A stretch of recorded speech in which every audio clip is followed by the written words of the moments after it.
Edward Forer. Bagi orang Bandung pastinya tidak asing jika melihat toko sepatu dan tas dengan brand Edward Forer. Merek lokal dengan cita rasa internasional ini ternyata dimiliki oleh putra bangsa dengan nama yang sama. Edward atau Edo merintis bisnis ini dari nol, yakni saat ia masih bekerja dalam sebuah perusahaan sepatu di Cibaduyut, Bandung.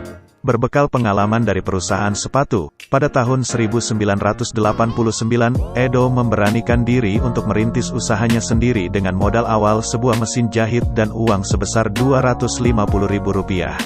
Ditunjang kemampuan menggambar, Edo mampu membuat sepatu atau tas pesanan konsumen secara eksklusif. Seiring bertambahnya pesanan, Edo pun menularkan keahliannya kepada para pegawai yang dipercayanya. Hingga saat ini, bisnisnya telah melahirkan 50 gerai yang tersebar di Indonesia, Australia, Malaysia dan Hawaii.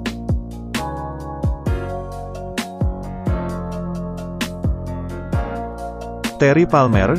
Mendengar Terry Palmer, mungkin pikiran kita akan tertuju pada merek sebuah handuk berkualitas. Benar sekali, Terry Palmer memang dikenal sebagai salah satu produsen handuk di Indonesia, dan merek ini dimiliki putra bangsa. Kualitas handuk buatan PT Indah Jaya ini sudah tidak diragukan lagi, karena handuk ini telah memenuhi standar internasional, diekspor ke Jepang, Amerika, Australia dan beberapa negara Eropa.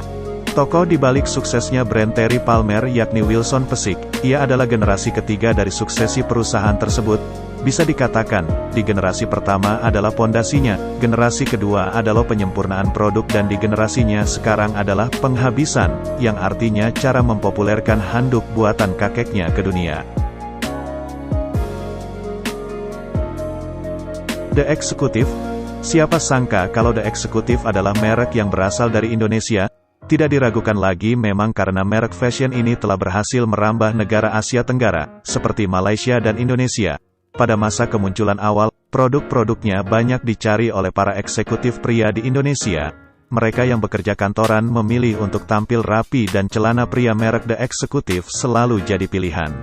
Bahkan berdasarkan survei Indonesia Original Brand, IOB, pada 2014 lalu, The Executive berhasil menjadi busana kerja yang banyak diminati kaum pria.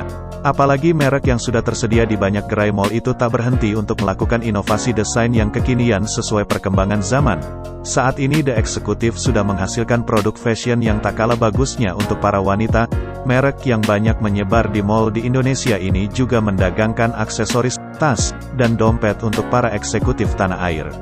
Didirikan pada tahun 1979 oleh Mar Johannes Varial, PT Delami Garment Industries menandai awal dalam fashion dan industri manufaktur dengan memproduksi celana panjang pria untuk pasar domestik di bawah nama merek Wood dan John Farr. Pada tahun 1984, perusahaan mengambil alih merek Eksekutif 99. Pada saat itu sebagai pemimpin pasar dalam kategori celana pria. Ini langkah cerdas melihat perluasan PT Delami menjadi salah satu produsen terkemuka di Indonesia. The Executive atau yang lebih dikenal dengan Eksekutif 99 menyediakan berbagai pakaian resmi pria dan wanita dengan berbagai apparel pendukungnya, dengan model, potongan baju dan celana yang anggun dan menawan serta pemakaian bahan yang lembut serta nyaman dipakai. Crisbo. Crisbo merupakan sebuah merek berbagai perkakas teknik, permesinan, pertukangan dan industri, perangkat rumah tangga, alat keselamatan, dan furniture asal Indonesia. Merek dagang ini merupakan bagian dari grup kawan lama atau GKL yang diperkenalkan pada tahun 1998. Merek ini tidak memiliki pabrik sendiri namun mengimpor barang dari pabrik-pabrik dari berbagai negara. Hingga 2017 Crisbo telah memiliki lebih dari 10.000 jenis produk perkakas dengan service center, layanan purna jual dan dealer yang telah tersebar di berbagai daerah di Indonesia juga sebagian negara di Asia Tenggara. Bagi yang berprofesi sebagai ahli tukang atau mesin, pastinya tidak asing dengan nama Crisbo. Sepintas nama brand ini seakan berasal dari luar negeri, namun ternyata tokoh di balik terlahirnya merek ini berasal dari ide Krisnandi Wibowo yang bercita-cita memasarkan semua jenis produk perkakas, pertukangan, mesin dan perangkat rumah tangga dengan layanan terpusat. Merek ini tidak memiliki pabrik sendiri namun mengimpor barang dari pabrik-pabrik dari berbagai negara di dunia. Diperkirakan Crisbo telah memiliki lebih dari 10.000 jenis produk perkakas dengan service center, layanan purna jual dan dealer tersebar di berbagai daerah di Indonesia.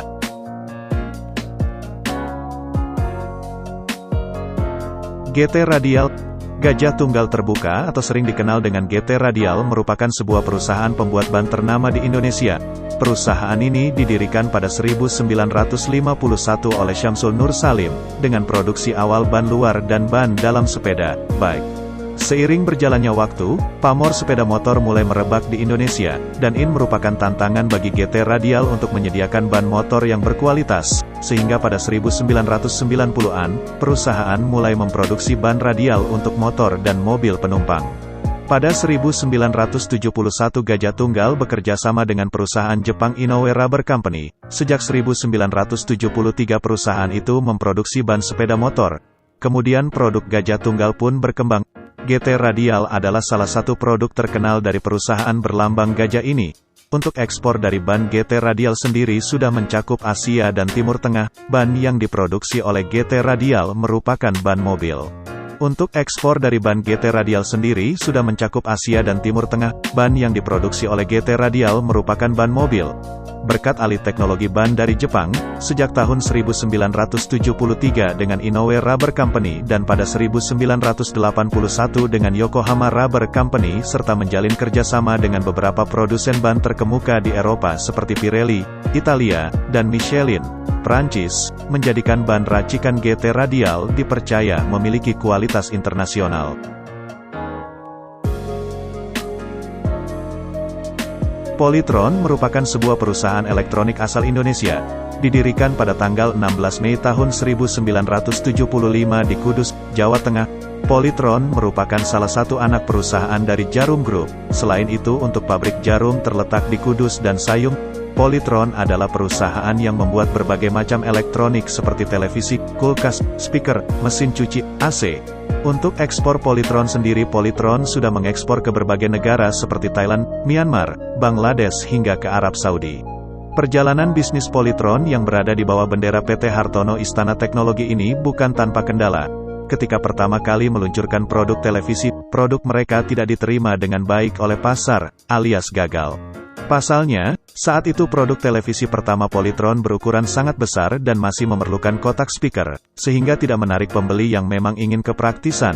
Hasilnya, produk televisi pertama Polytron tersebut ditolak toko-toko elektronik. Namun, Polytron tidak menyerah. Kegagalan tersebut dijadikannya kesempatan untuk belajar, sampai akhirnya produk-produk besutan Polytron bisa diterima masyarakat Indonesia dengan baik. Dalam perjalanannya, Polytron terus berkembang pesat sampai akhirnya memutuskan untuk berekspansi ke luar negeri. Santo Kadarusman, Public Relations dan Marketing Event Manager, mengatakan bahwa sampai saat ini sudah ada 32 negara yang berhasil dimasuki produk Polytron. Kebanyakan produk yang diekspor adalah audio, video, dan home appliances. Saat ini kami telah berada di 32 negara.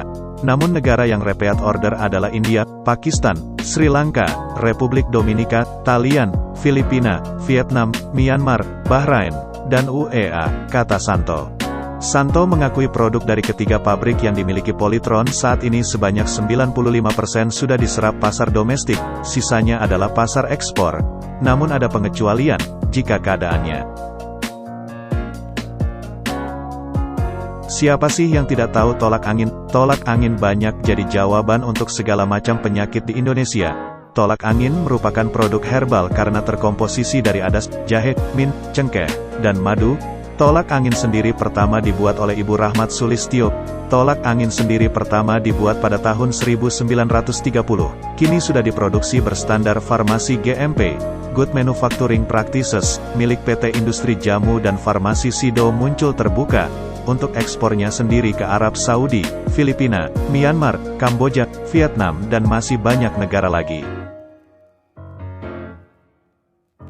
Pada tahun 1969, muncul gagasan untuk menjual teh siap minum atau ready-to-drink tea dalam kemasan botol dengan nama teh botol Sosro. Nama tersebut diambil dari nama teh seduh, teh cap botol, dan nama keluarga pendiri yakni Sosrojoyo. Pertama-tama teh botol Sosro kemasan botol kaca dan sampai sekarang teh botol Sosro sudah dapat ditemui dalam botol plastik dan karton. Untuk ekspornya sendiri teh botol Sosro sudah mencapai Arab Saudi, Jepang, Korea, Australia, Singapura, Amerika Serikat dan masih banyak lagi negara yang digandrungi oleh Sosro.